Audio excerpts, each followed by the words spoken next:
Hello friends, welcome to my channel Technology Savvy. Today I'll show you how to connect your EC2 instance with different ways. One of the way is like you can access the direct console using the browser based access that is called EC2 instance connect.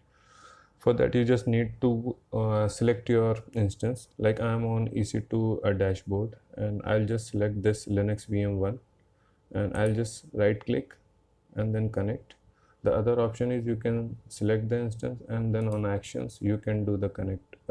You can click on connect. So I'll just do right click again, connect, and this is the first option which I was talking about. It is actually browser based connection, so it's one of the simplest option to connect. What you need to do is you need to just give your username which you have set up into your EC2 instance, and you need to click on connect and you will be inside your EC2 instance.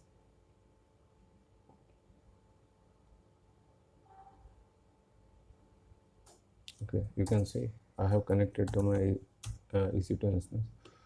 Let me talk about the second option, that is SSH client. So if you want to connect this EC2 instance remotely using SSH, for that you just need this DNS name, that is a public DNS name or the public IP.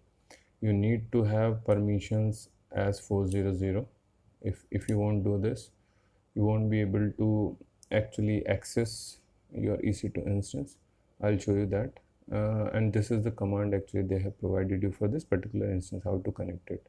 It says ssh-i. This is the host key file actually, which I got it during the EC2 instance creation wizard.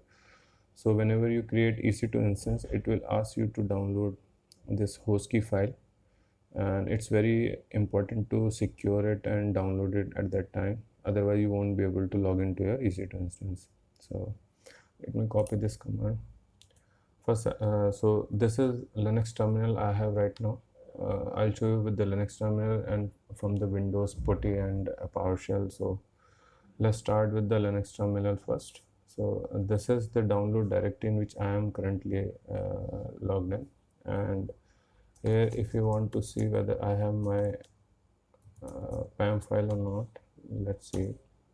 So this is the PAM file. If I try to connect it with the default permissions, let's say what it says. So I'll copy paste in command to access my EC2 instance. So if you'll see, it says unprotected private key file. So what I need to do, I need to change the permission. So what I'll do, chmod 0400 Linux VM. Let me try it again.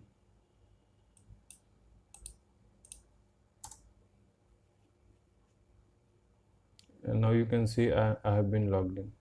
Problem with this particular default permission is everybody have read and executable access on this RX. So it means that it is not secure. This private file is not secure because others also can read it. So we need to change the permission to read and execute. If I show you the permissions, now only read permission to me. Okay, so that's why it has been secured now and I was able to log in. The third option is if you have Windows as an operating system.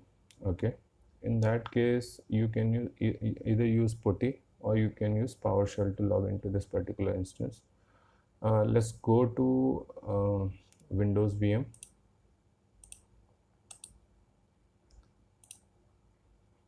Let me connect it. So this is my Windows VM. Okay, and first option I'll show you how to use PuTTY to log in into this EC2 instance. For that you just need to have PuTTY and the keygen, PuTTY keygen, actually a key generator. So I'll download the PuTTY first. If you have PuTTY and keygen, that's good. So step by step I'll show you how to do it. First let's download PuTTY.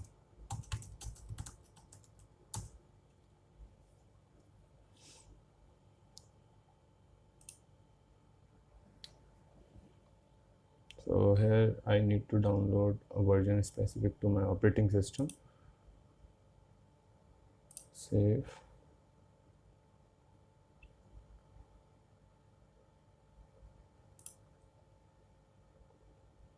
I'll install it.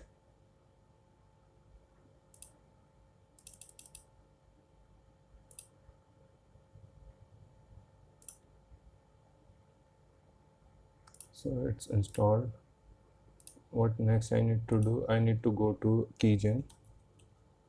For that I can do a shortcut, open file location. This is the PuttyGen actually, which will help us to generate the PPK key, private public key, which is required to actually understand Putty understand actually that PPK file format only, not the PAM file. So we need to generate that first. For that you need to just open this PuttyGen. You need to load your PAM file, which is in D drive in my case,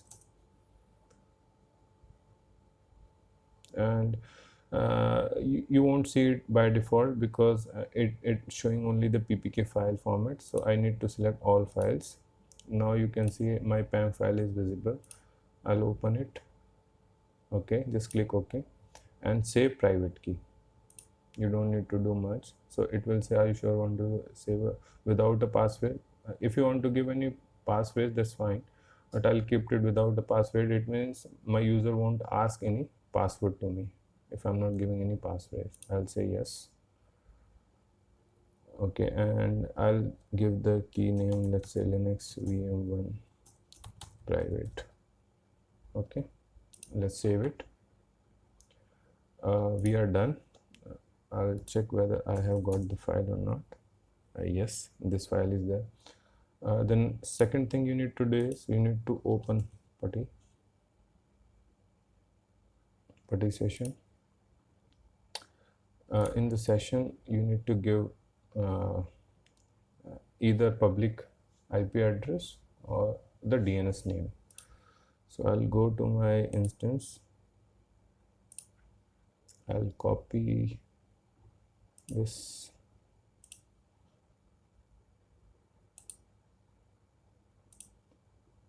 Sorry. Okay, here I'll give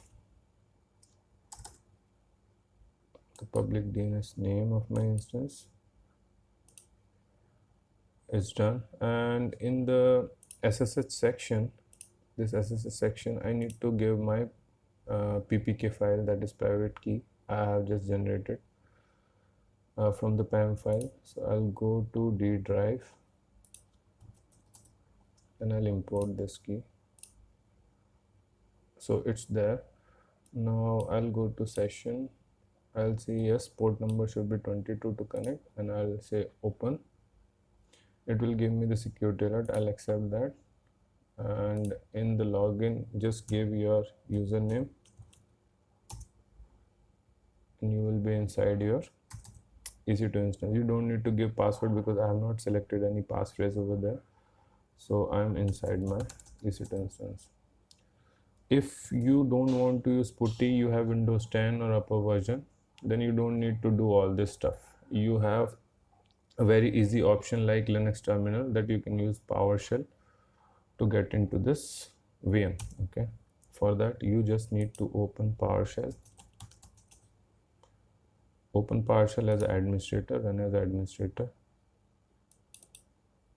Go to D drive and check for your PAM file, not PPK because we are not using Putty, we are using PowerShell. So PAM is understood by this PowerShell, so we will use the PowerShell file only. So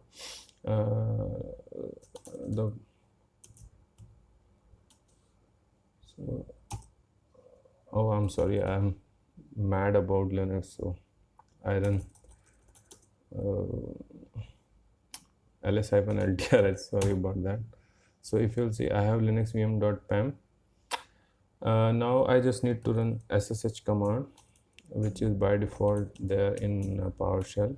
Linux, I need to give my PAM file name linux vm.pam, and then ec2 -user, that is my username, @ public DNS name. Okay, you will see one error. I'll show you again, this unprotected private key file, like we have done in Linux terminal. I have changed the permission to 0400. The same thing I need to do here. For that, I'll go to D drive. I'll go to my PAM file, properties, security, advanced, disable inheritance, remove all inherited permissions, add, select a principal, then I'll add my username. Okay,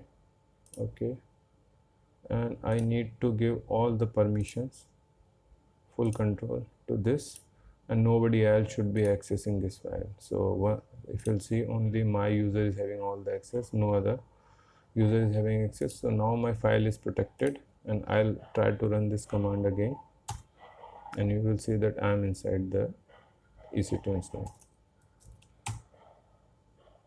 So you can see I'm inside my EC2 instance. So if you want to use this option, you need to go to session manager, and if you'll connect it, you will be you will get into the quick setup wizard, and then it will show you the that you are inside the Amazon EC2 instance. There is one catch actually.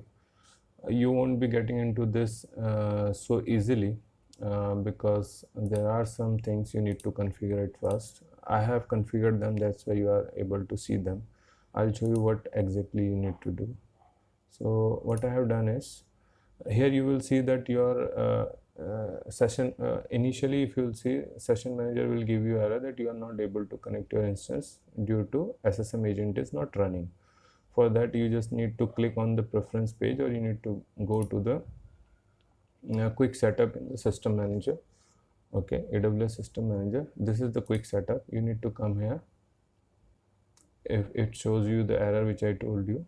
Okay, so here you will see I have applied association profile so that my managed instances can be you can say managed using those association IDs, like this one.